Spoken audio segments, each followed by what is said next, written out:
علیہ وسلم نے اپنے صحابہ کرام رضوان اللہ تعالی عنہم اجمعین کو جمع فرمایا اور خطاب فرمایا، میرے صحابہ کیا میں آپ کو ایسا عمل نہ بتاؤں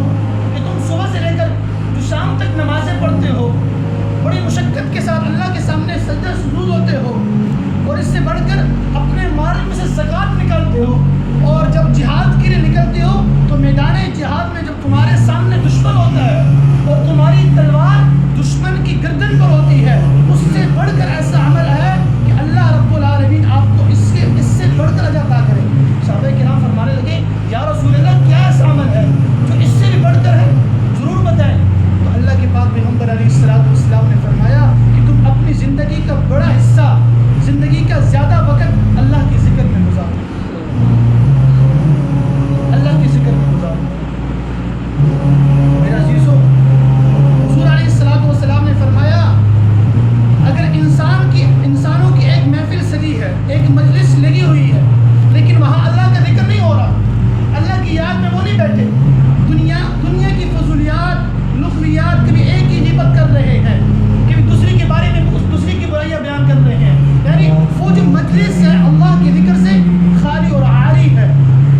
تو روز محشر کے دن ایسے لوگوں کی مجلس اپنے اس مجلس پر حسرت کریں گے کہ کاش ہماری وہ مجلس اللہ کے ذکر میں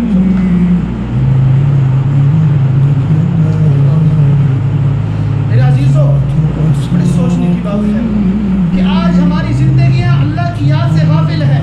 شاعر نے کیا خوب فرمایا، اِذَا مَرِضْنَا تَدَاوَيْنَا بِالذِّکْرِ،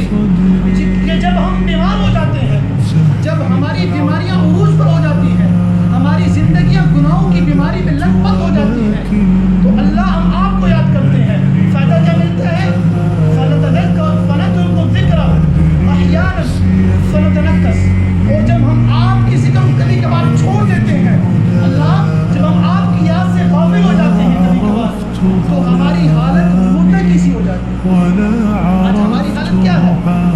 ہم بیانات بھی سنتے ہیں، اللہ کی کتاب کا ترجمہ بھی سنتے ہیں، آیات کی تلاوت بھی سنتے ہیں، لیکن ہمارے دلوں پر اس کو یعنی ہمارے دلوں پر رکھ نہیں لگتی، اثر کوئی نہیں، سکون کوئی نہیں ملتا۔ میرے عزیزو، صحابہ کرام رضوان اللہ تعالی عنہم اجمعین جب اللہ کا ذکر سنتے، اللہ کی یاد کے تذکرے سنتے،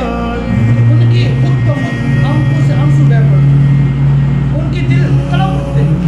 آج ہماری کیا کنڈیشن ہے؟ تو شاعر نے اسی حالت کو بیان کر دیا، اِذَا مَرِضْنَا تَدَاوَيْنَا بِالذِّکْرِ، اللہ